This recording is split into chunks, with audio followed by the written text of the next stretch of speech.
everybody, and welcome to the Tea with Crema. My name is Chris. I'll be one of your hosts today, and I'm joined by my best friend, Emma. Hello, everyone. Sorry, Christopher is laughing because I just drank my tea again, and it has been sitting for too long, and it was not a pleasant taste. I tried so hard to keep it together. I couldn't do it. It was so great. And today, we are also joined for the second time in the Tea with Crema history by, well, I guess it's kind of the second time, but it's also kind of the first time, Emma's husband. Isaac. Oh, her husband. What's up? What it do? Mr. Alatini is here today. First of all, Tea with Crema exclusive. Mr. Alatini has not been on any other podcast. My mama finna call us right now. Y'all keep playing around. Again, y'all, I did not change my last name. It's okay. Isaac did not either. Just to clarify, Yes.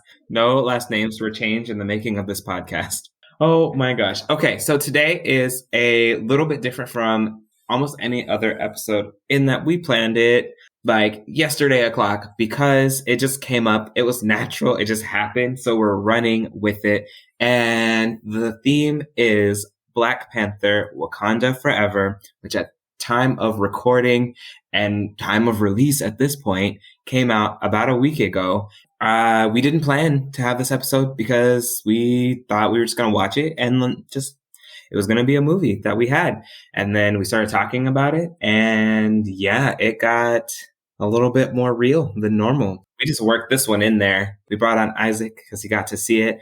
We want to hear his opinions. And so before we get started, we want to make sure that we are still doing our tea checks. So Emma, what tea did you bring today? It was very good when it first went in. I just want to point that out. It's just been steeping for too long because we've been sitting around talking story. So I brought another Celestial Seasonings. It is the Country Peach Passion. It's so good. I also think, again, this whole thing could be made as iced tea, but as a hot tea, 10 out of 10. Except don't let it steep for too long. You know how I feel about taking my tea bags out and all that stuff. So that's why it tastes the way it tastes.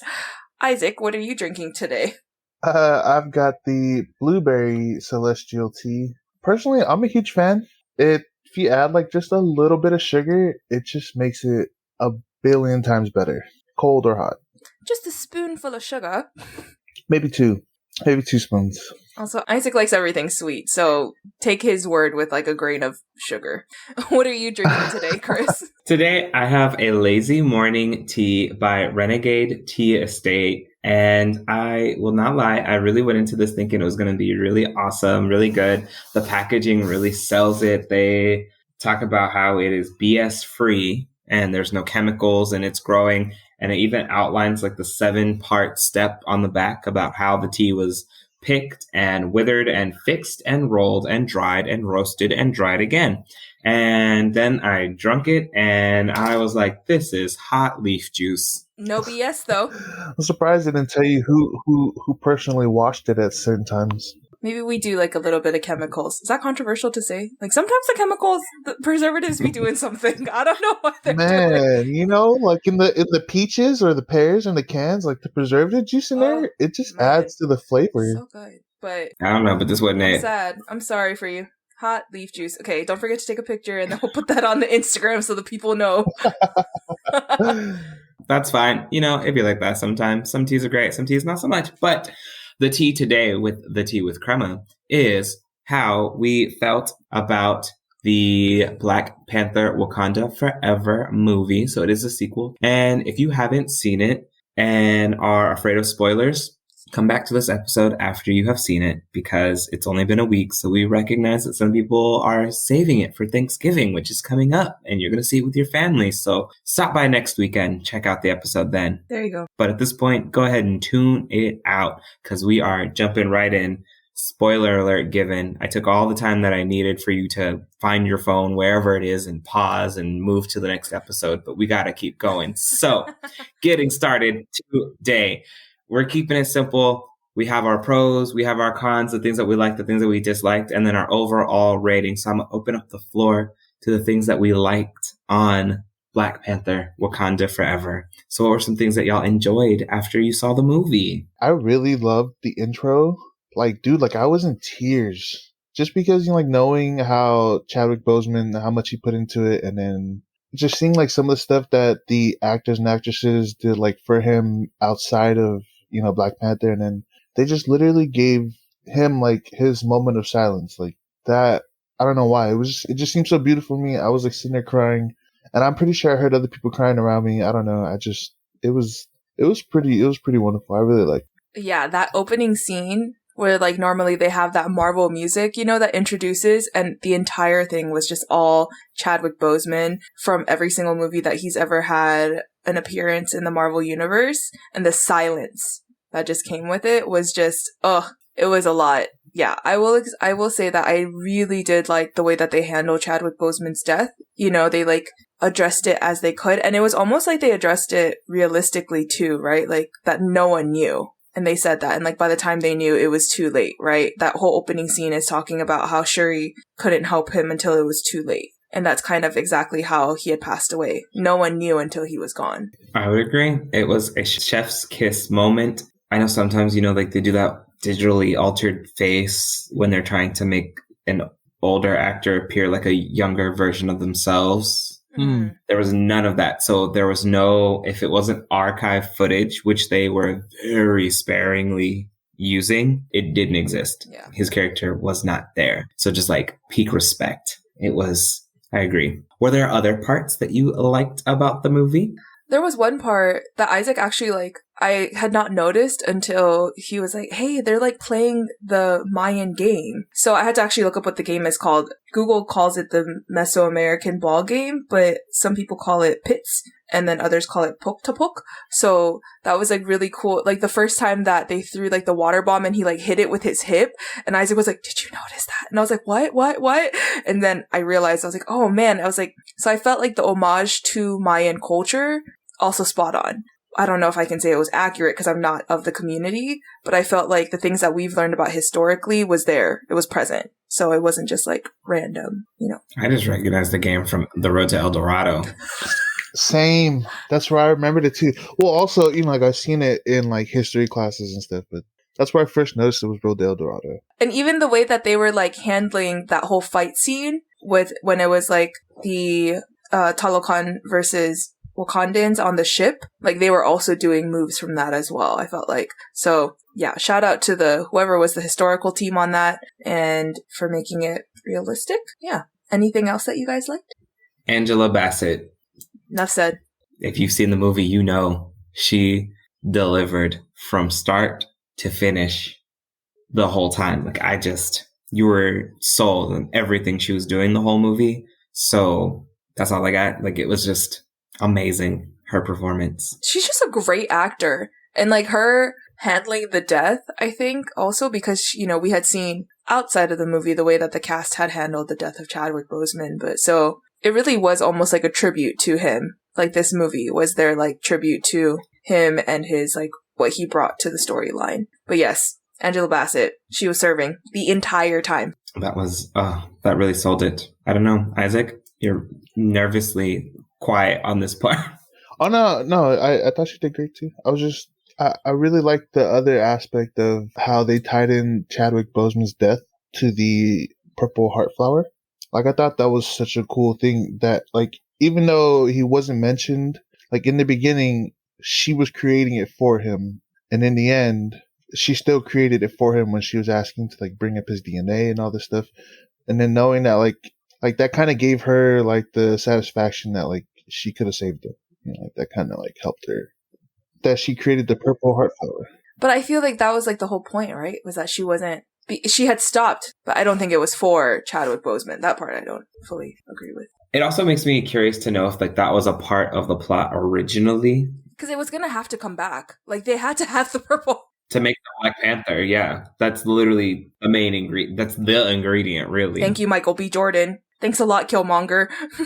We knew that from the first movie. At some point, we were going to have to address the missing The flower. purple herb. Like either they were going to find it somewhere, it was like not dead, it was something was going to have to happen in order for it to come back. One relationship I really liked was M'Baku and Shuri's relationship.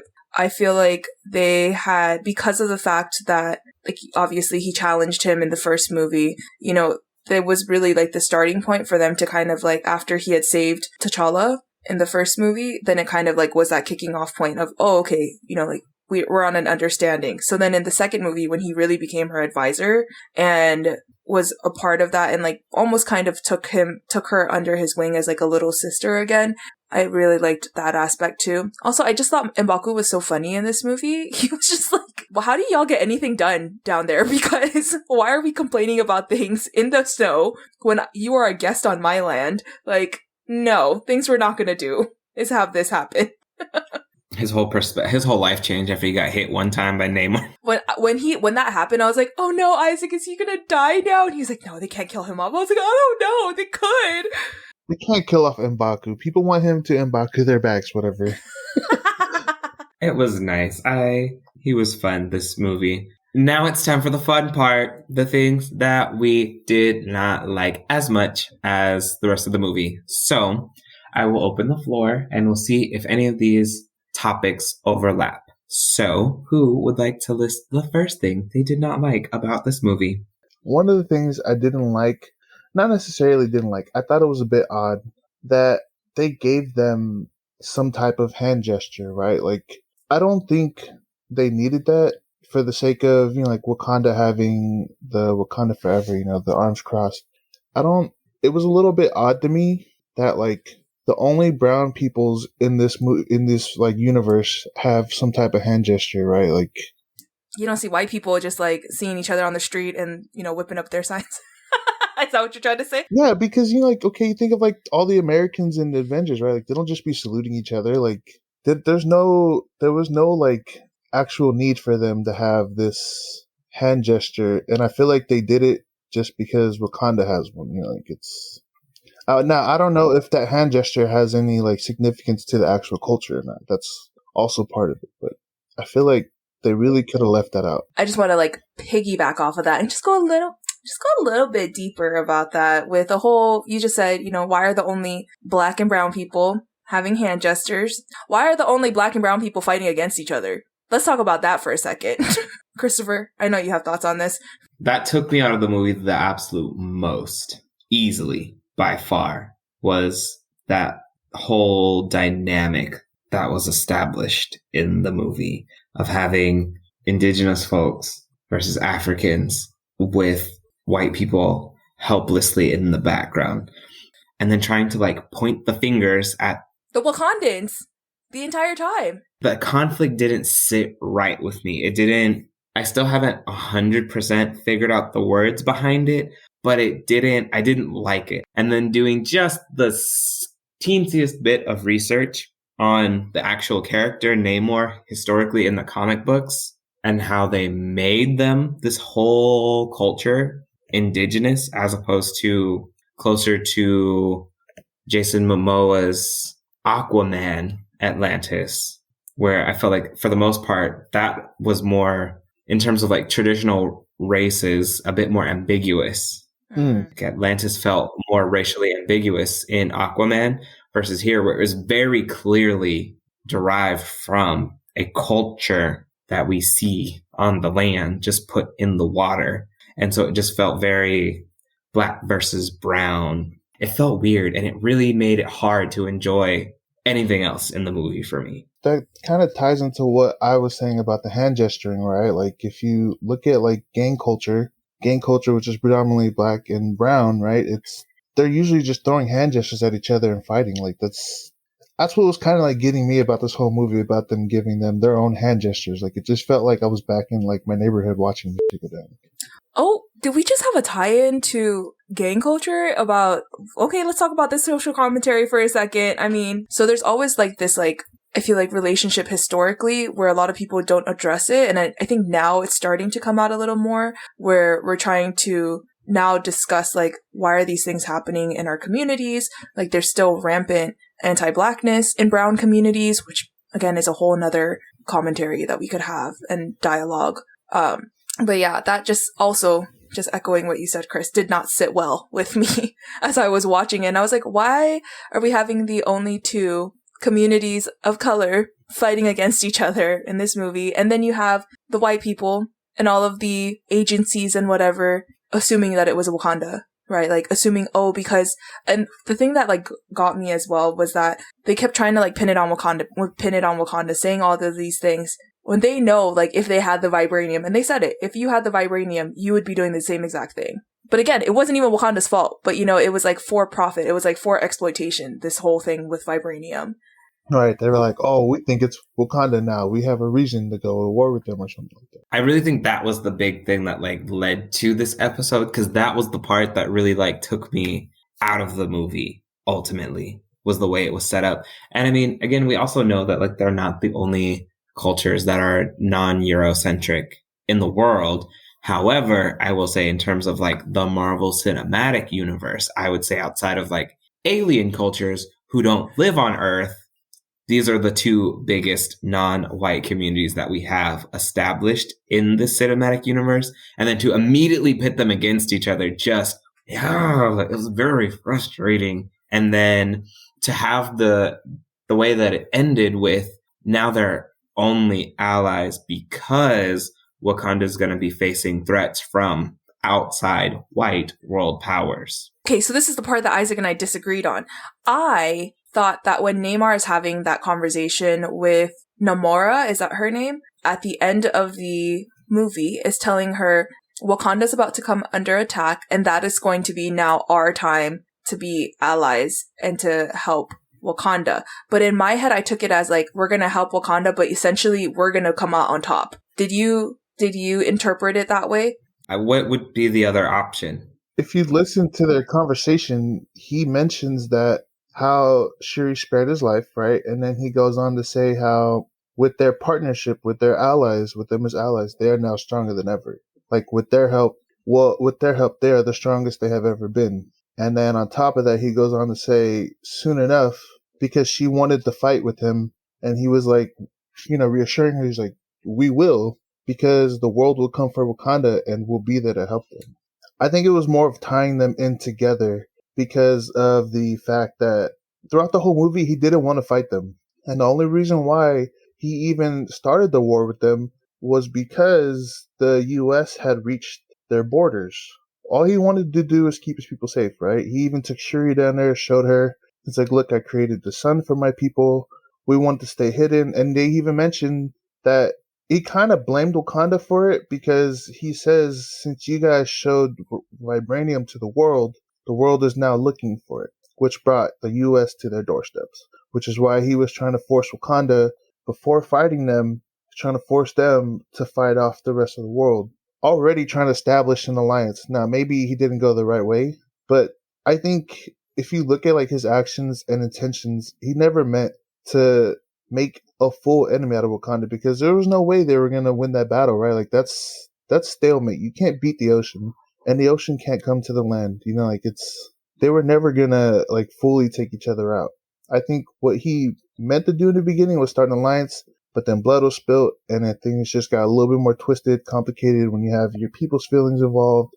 I can see how someone would see it that way, but I don't. I think it is very altruistic to think that he meant it as he said it, which was, we will be their biggest allies. But I'm closer along the lines with Emma. I think, yes, we will be their ally. That does not prevent us from being a little clever or sneaky in it and like making sure that we still gain significantly in this. I don't think that necessarily adds to or leads to a complete betrayal, but I'm also not convinced that they'll be 100% allies. Also, Namor in the comics is more of an anti-hero than a true hero. And so that does, I think, kind of leave that narrative open for him to be a little cunning about it.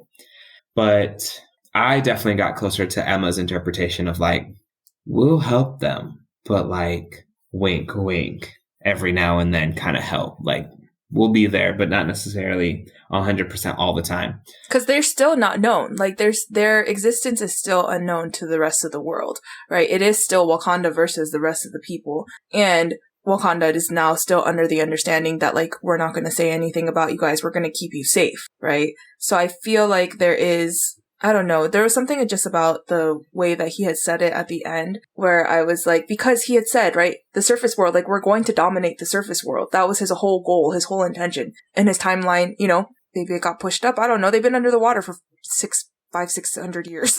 So I think that wasn't his primary intention. No. However, he did offer to burn the world with Shuri. So I think if given the opportunity, which an allyship with Wakanda would present, then I think he would take it and go for it.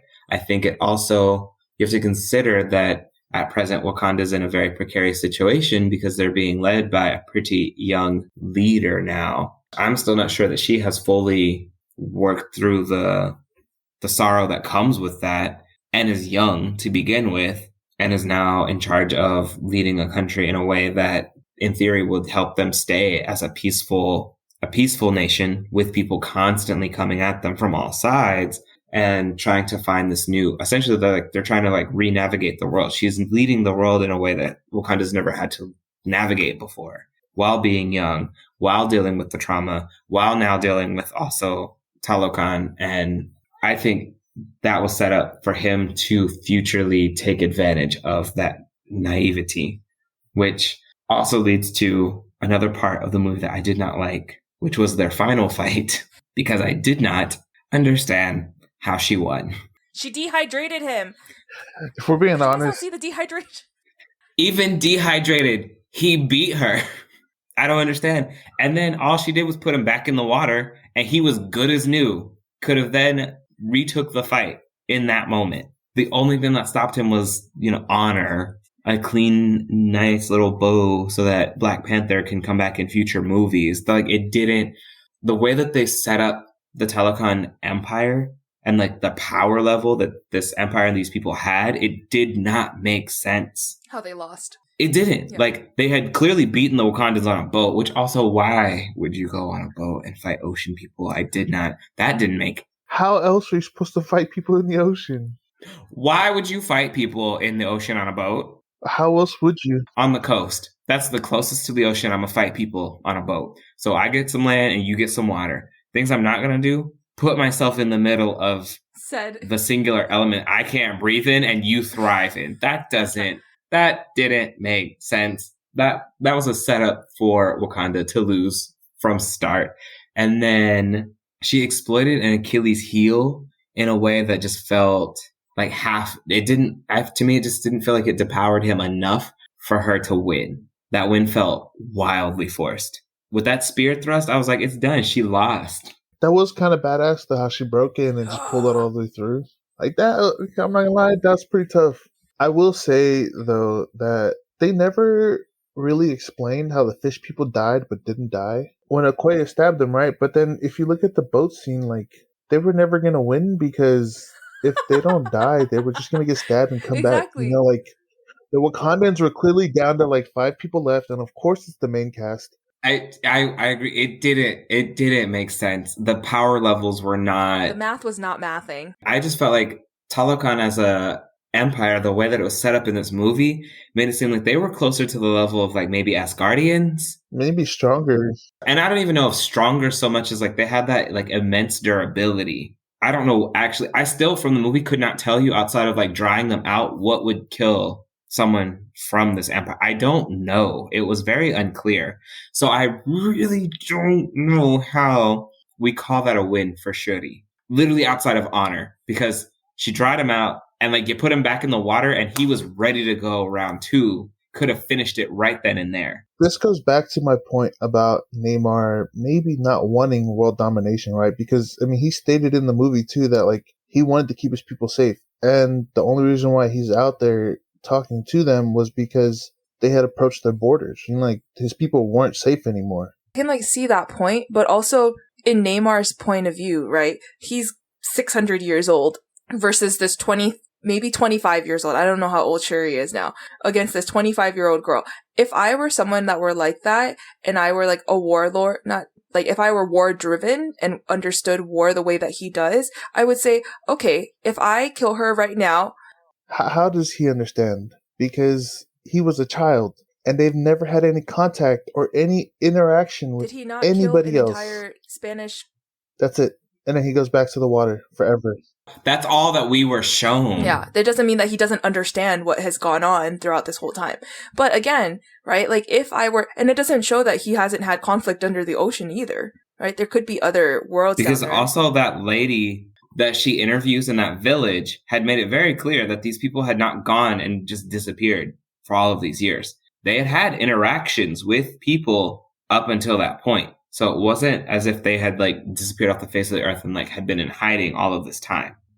So again, he was also hundreds of years old, a demigod, fighting. And Shuri, like, even had it been T'Challa, they don't, like, they're not on the same level. And Shuri was not even, because T'Challa was at least raised to be a warrior. Mm-hmm. Shuri was not. Yeah. She was raised to be a tech genius. No, but I think that again, like, it was all very strategic, right? Namor understands, right? The world domination, the whole thing. So if I were someone in that place, I would leave Shuri in power because I know she's young. I know I can possibly sway her versus having her die. And now Wakanda goes into a collapse, right? Which then causes vibranium to be free for all, causes all of these things to happen.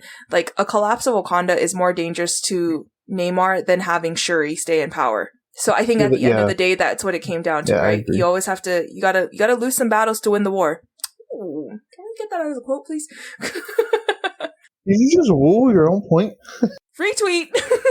Were there any other parts that you felt strongly about? So there's some minor things that I didn't really like. I don't understand, like, the way that this movie fit into the timeline. I think part of it is because Disney's doing this weird market saturation right now with, like, post-Thanos material. Mm-hmm.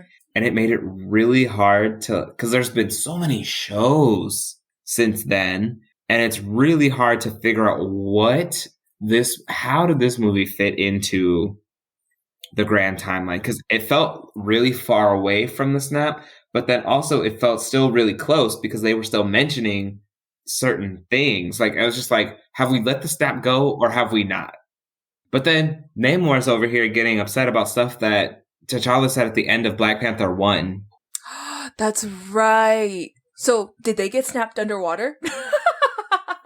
There were so many, because I was like, if y'all are going to bring it up, we have some, like, things that we're going to address, because Black Panther was very, very pre-snap.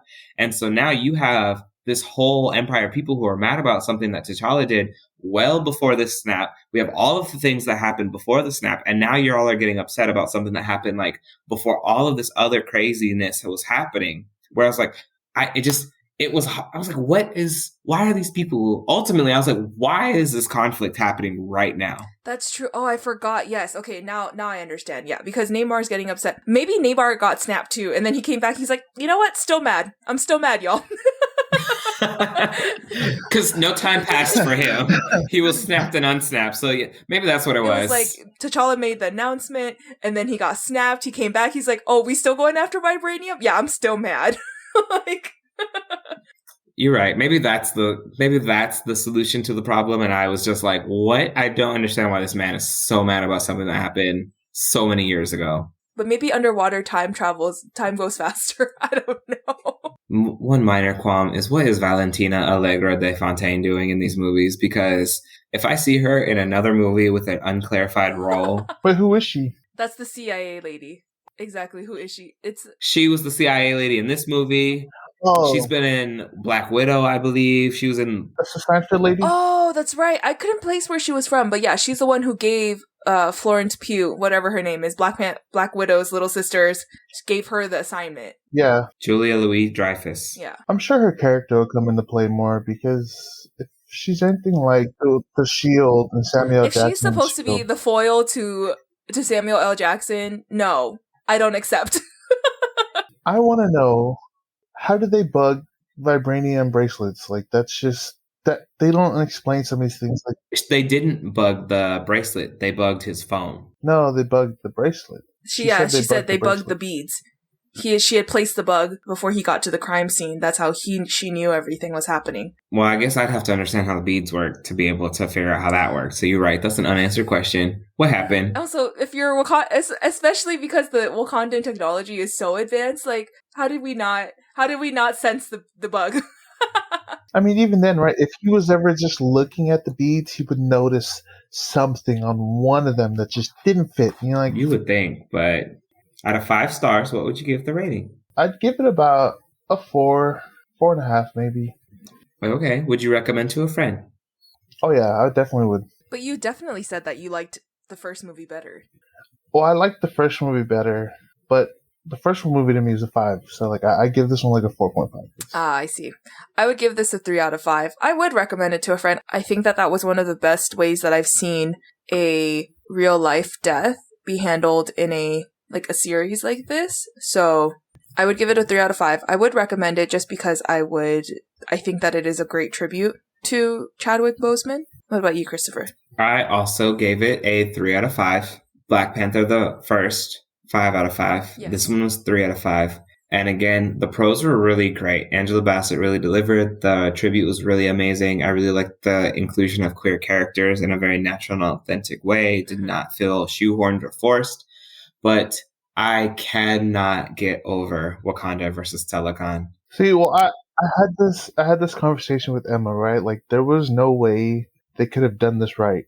Well, let's say they made them white, right? Then it's not right. Like, they made them black. That's not right. They made them Polynesian. That's not right. Like, there was no way they could have ever picked anything to like symbolize these people as, and it be the right way. Like, it's.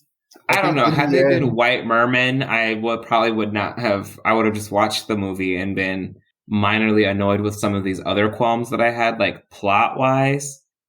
But also just to then do like even just the scantest bit of research and to know that Atlanteans in the comics were not indigenous people. Yeah. It felt weird, shoehorned, forced. I didn't like it. Yeah. It took me out of the movie for a significant part where I couldn't. 3 out of 5 stars. I would recommend to a friend. It was a good movie. Mm-hmm. And again, for the most part, like people that I've talked to enjoyed it. That issue could just be a very me, very Emma, very small community of people. It just, I don't know. It was weird. I didn't like it. It felt off. But now it's time for our rapid fire questions. Okay. So, my question today is...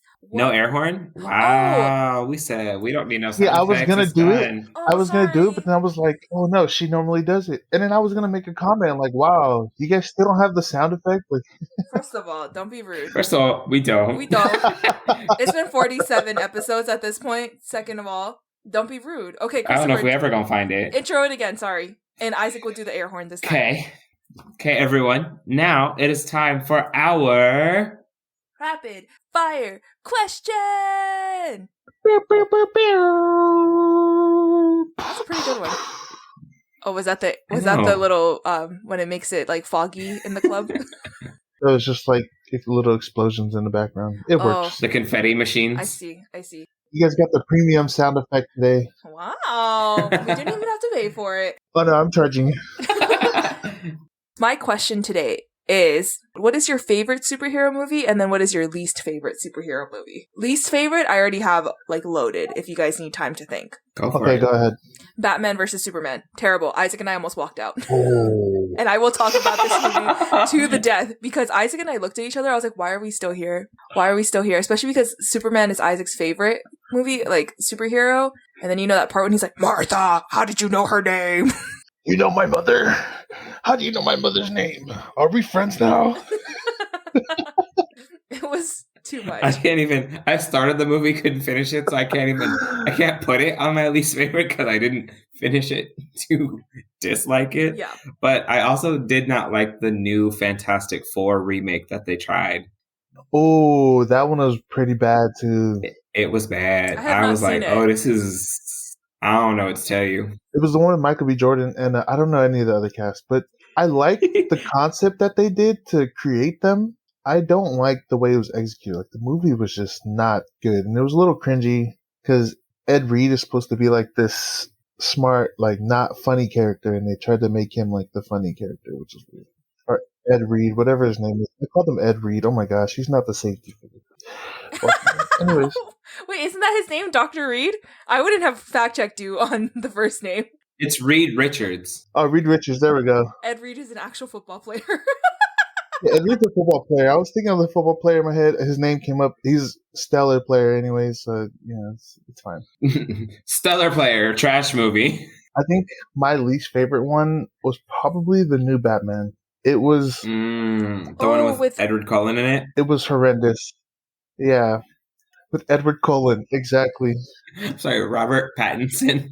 No, I thought it was just terrible because it was just like so like sad boy. He even had like the bangs coming over his face at certain times. But what I really liked about it was the cinematic feature about like how like it seemed very game-esque. Like a lot of the cutscenes seemed like things that you would see happening in the game, which I thought was super cool. But then there was a scene where he's fighting like all the Riddler's people. Spoiler alert, by the way. And then in the end, and he gets knocked out. Like Batman's been knocked out like 10 times throughout this movie. He could save these people because there's a flood and there's like a dangling light that has sparking that could kill the people down there. And instead of like using his grappling hook to grab it or whatever, he jumps on top of this hanging wire and cuts it while he's on it. So it's sparking like all the way down. And luckily it stops sparking by the time it hits the water. But I'm like, dude, like you could have just cut it from the top if that was the case, like you didn't do anything different. Like throughout the whole movie, he's getting beat up. People are trying to take his mask off. Like this movie was terrible. It was boring and it was 3 hours long. I'm watching it with my sister. She's full on snoring. All right. And I know it's bad because I look down our row and there's like 6 other people snoring. And then at the end of the movie, one of those guys wakes up and says, "Snooze fest," and just proceeds to leave the theater. I'm like, dude, I stayed awake just because I wanted to respect the movie, but like, it was terrible. I do not think the movie was good at all. Wow, that was a whole podcast episode. This man took a nap. It was terrible. That's so bad. But when he woke up, he said snooze fest and he walked out. This man paid for a nap. No, they didn't nap. They slept. They did not nap. A nap is like 10, 20 minutes. They slept the whole movie. No. That's bad. Oh my gosh. We might have to bring you back for least favorite superhero movies. Because there are a lot of bad ones. Oh my god. There are so many bad ones. But in any case, what are the good ones then? Which ones did y'all like? I'll go. My favorite is Venom. Oh, Venom was good. I haven't seen that one yet. Did you just not watch superhero movies? Why did you like it? What did you like about it? I thought Venom was funny. Like, Venom, the symbiote, was hilarious. Yeah. So I recently started watching the X-Men series. I had never seen it before in my life. Started from the beginning. Wait, that's superhero. I've never seen any of the X-Men. They're superheroes. Christopher, they're all superheroes. X-Men, not X-Files. This guy... You went to a whole different show, man. It was a whole different universe. I haven't seen X-Men before. I just wanted to point that out. That's not my favorite one. My favorite one is Elektra. I loved Elektra. Why did you bring up the X-Men? Oh, I brought it up because I just wanted to bring it up that I have. Because you were like, what movies? You were like, what movies have you seen? And I was like, that's it. I just recently saw it. I just brought it up because you were trying to come for my credentials on superhero movies. I have not seen the new Fantastic Four. I've also not seen Venom. I also haven't seen that new Batman movie. I only really watch superhero movies when I'm with Isaac. So, but yeah, I also really did like the original Fantastic Four. But I think I don't even know which one is my favorite. I do like this new Peter. Oh, no. Yes, that last Spider-Man. That was my favorite. When all 3 of them came out. Oh, they did the meme? Yes. Well, they didn't do the meme. It was a missed opportunity for the meme. But that was my favorite because it was so, like, nostalgic because I loved Tobey Maguire as a Spider-Man. I also really loved Andrew Garfield. Felt like he never got his closure for it. And then I think Tom Holland is just doing a great job with the character as a whole. So, yes, that was my favorite. My most recent favorite. My, like, all-time favorite, Elektra. Critically panned. No one liked that movie. Instead of a movie, can I pick a show? Sure, I guess. I really love like the Daredevil series, and then they brought him in She-Hulk, and to She-Hulk. wonderful, Yeah. dude. Didn't they? They also brought him into one of the movies. Spider-Man, yeah, he was the lawyer. Yeah, he was in Spider-Man. He was the lawyer in Yep. Spider-Man. So I haven't seen the Daredevil, so I didn't know that, but I knew it because he was blind. His name was whatever his name was. So I am excited for that. Hopefully he gets this movie. But if anything, I would say like that whole Daredevil series is probably what took me, like, it was my ultimate favorite so far. Technically, there's 2 questions. Mine's a lot easier. How much decorations is too much decoration on your Christmas tree? Or is there such thing as too much decoration? Yes, there is. And if you can't... Stop looking at our Christmas tree as you ask that. There is. And if you can't see the tree, you've gone too far. Okay. There is no such thing as too much decoration. What are you talking about? A Christmas tree when it has the lights? Yes, there is. We just have never decorated it with too much. I think there is when the sturdiness of the branches starts to fail. You know, like when they start to droop, like I think you've maybe gone a little bit too far. Like I'm looking at our tree right now. It's the only reason why I'm asking, because our tree's good. You know, all the stems are good. Everything's standing upright. But if we added like one more ornament or more whatever to it, then I feel like they would start to droop. Christmas is not done in Japan, so that's why it looks the way it looks. I think our tree looks very sad right now, actually. So, our tree looks pretty cool. I mean, for what we have. Christopher, what's your question today? Well, you almost probably took my question. I don't really know. It was confusing, but I'll expand it, keep it in the theme, and we'll just do favorite superhero. Iron Man. From like a STEM standpoint, Iron Man has always been my favorite because he's an engineer at heart, right? Like he had to do all of those things, which would also, like, in the same vein, why Shuri, before she became Black Panther, was also my favorite superhero because of her intelligence. Look at you. Okay, Isaac, who's your favorite? My favorite's Superman. Although, like, I've been losing faith in just being a Superman fan because lately these movies have been doing him no justice. His character gets worse and worse and worse throughout these movie cinemas. Like, it's... I think I might switch over like Green Lantern or something. I don't know. That guy. Who's your favorite, Christopher? Wonder Woman. Good one. Solid. Good one. I know. Very straightforward.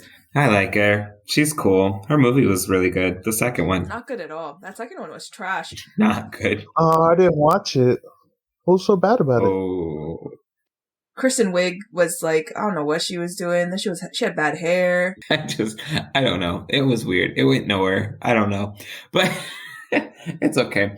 Maybe we'll follow up with other movies that we did not like that were superhero themed. So come back with us in 2023. That'll be one of our topics. We're writing it down right now. But in any case, where can people find the podcast, Emma? You can find our podcast on Instagram and Twitter at The Tea with Crema. You can also stream our podcast on your favorite streaming platform as well as YouTube at The Tea with Crema. If you'd like to buy us a cup of tea, you can also Venmo us at The Tea with Crema. We hope to see you next time. Bye!